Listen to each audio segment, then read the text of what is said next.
ನಮಸ್ತೆ ಎಲ್ರಿಗೂ, welcome back to my channel. ಇವತ್ತು ಉತ್ತರ ಕರ್ನಾಟಕದ ಸ್ಪೆಷಲ್ ಹಸಿ ಉಳ್ಳಾಗಡ್ಡಿ ಶೇಂಗಾ ಚಟ್ನಿನ ಯಾವ ರೀತಿ ಮಾಡೋದು ಅಂತ ನಾನು ಇವತ್ತು ಶೇರ್ ಮಾಡತ್ತೀನಿ. ಇದು ಖಡಕ್ ರೊಟ್ಟಿ ಆಗಿರ್ಬೋದು, ಚಪಾತಿಗೆ, ರೈಸ್ಗಂತೂ ಬಹಳ ಮಸ್ತಾಗಿರ್ತೈತಿ. ಯಾರಿಗೆಲ್ಲ ಬಾಯಿ ಕೆಟ್ಟಿತ್ತು ಅಂತಂದರೆ ಈ ರೆಸಿಪಿನ ನೀವು ಒಂದ್ಸತಿ ಟ್ರೈ ಮಾಡಿರಿ. ಇದನ್ನು ಮಾಡ್ಕೊಳ್ಳೋದಕ್ಕೆ ನಾನು ಇಲ್ಲಿ ಕಟ್ ಮಾಡಿ ಇಟ್ಕೊಂಡಿರೋವಂಥ ಒಂದು ಈರುಳ್ಳಿನ ತೊಗೊಂಡಿನಿ, ಸ್ವಲ್ಪ ಕರಿಬೇವು, ಅದಾದಮೇಲೆ ಒಂದು ಸ್ವಲ್ಪ ಕೊತ್ತಂಬರಿ, ಅದಾದಮೇಲೆ ಒಂದು ಸ್ವಲ್ಪ ಬೆಲ್ಲ, ಒಂದು 5ರಿಂದ 6 ಹೆಸರಷ್ಟು ಬೆಳ್ಳುಳ್ಳಿ, ಒಂದು ಅರ್ಧ ಸ್ಪೂನಷ್ಟು ಜೀರಿಗೆ, ಒಂದು ಅರ್ಧ ಸ್ಪೂನಷ್ಟು ಕೆಂಪು ಖಾರ, ಒಂದು ಚಿಟಿಕೆಯಷ್ಟು ಅರಿಶಿನ, ಒಂದು 2 ಸ್ಪೂನಷ್ಟು ಹುರಿದಿರುವಂಥ ಶೇಂಗಾ, ಒಂದು 2 ಬೊಟ್ಟಷ್ಟು ನಾನು ಇಲ್ಲಿ ಹುಣಸೆಹಣ್ಣನ್ನು ನೆನೆಸಿಟ್ಟಿನಿ. ಅದಾದಮೇಲೆ ಒಂದು ಹಸಿಮೆಣಸಿನ್ಕಾಯಿ, ರುಚಿಗೆ ಎಷ್ಟು ಬೇಕೋ ಅಷ್ಟು ಉಪ್ಪು. ಇದನ್ನು ಮಿಕ್ಸರ್ ಜಾರ್ ಒಳಗೂ ಬೇಕಾದರೆ ಮಾಡ್ಕೋಬೋದು, ಆದರೆ ಈ ರೀತಿ ಕುಟ್ಟು ಕಲ್ಲಾಗ ಕುಟ್ಟಿ ಚಟ್ ಮಾಡ್ಕೊಳ್ಳೋದ್ರಾಗ ಇರುವಂಥ ಟೇಸ್ಟನ್ನು ಬೇರೆ ಇರ್ತೈತಿ. ಇವಾಗ ಕುಟ್ಟು ಕಲ್ದಾಗ ನಾನು ಇಲ್ಲಿ ಹಸಿಮೆಣಸಿನ್ಕಾಯಿ, ಬೆಳ್ಳುಳ್ಳಿ, ಆಮೇಲೆ ಜೀರಿಗೆ, ಸ್ವಲ್ಪ ಖಾರ, ಆಮೇಲೆ ಒಂದು ಚಿಟಿಕೆಯಷ್ಟು ಅರಿಶಿನ ಹಾಕ್ಕೊಂಡು, ಇದಕ್ಕೆ ಅರಿಶಿನ ನೀವು ಬೇಕು ಅಂದರೆ ಹಾಕೋಬೋದು, ಬೇಡ ಅಂದರೆ ಸ್ಕಿಪ್ ಮಾಡ್ಬೋದು. ಉಪ್ಪನ್ನ ಹಾಕಿ ಇದನ್ನ ಒಂದ್ಸತಿ ಈ ರೀತಿ ಚೆನ್ನಾಗಿ ಜಜ್ಕೋಬೇಕು. ಇವಾಗ ಇದಕ್ಕೆ ಕರಿಬೇವನ್ನು ಸೇರಿಸಿ ಚೆನ್ನಾಗಿ ಕರಿಬೇವು ಸಣ್ಣಾಗೋ ರೀತಿ ಇದನ್ನು ಕುಟ್ಕೋಬೇಕು. ಇಲ್ಲಿ ಜಾಸ್ತಿ ಸಣ್ಣದಾಗಿರುವಂಥ ಕರಿಬೇವು ಎಲೆನ ತೊಗೋಬೇಕು.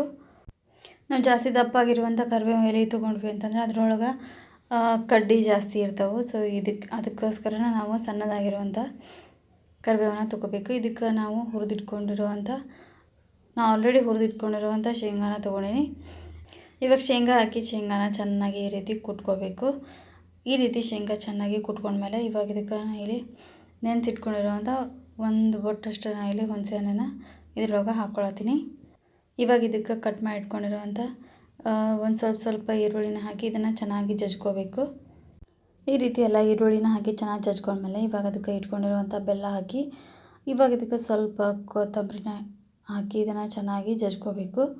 ಇದನ್ನು ಸ್ವಲ್ಪ ಸಣ್ಣದಾಗಿ ಈ ರೀತಿ ಪೇಸ್ಟ್ ರೀತಿಯೊಳಗೆ ಮಾಡ್ಕೋಬೇಕು.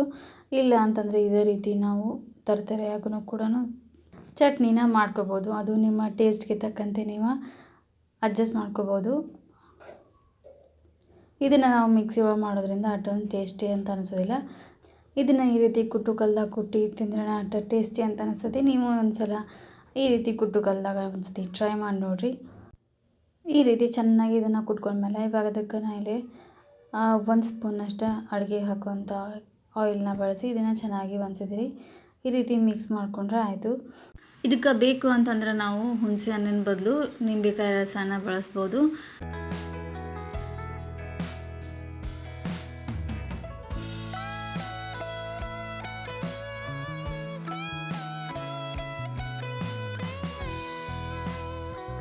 ಸಕ್ಕ ಟೇಸ್ಟಿಯಾಗಿರುವಂಥ ಹಸಿ ಈರುಳ್ಳಿ ಮತ್ತು ಶೇಂಗಾ chutney ರೆಡಿಯಾಗಿರ್ತೈತಿ.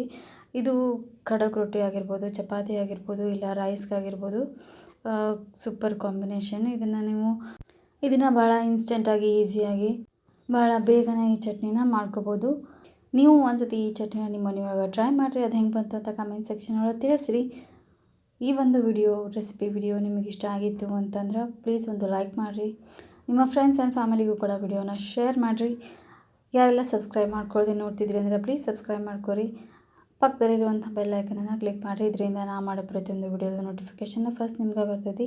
Thanks for watching and keep watching.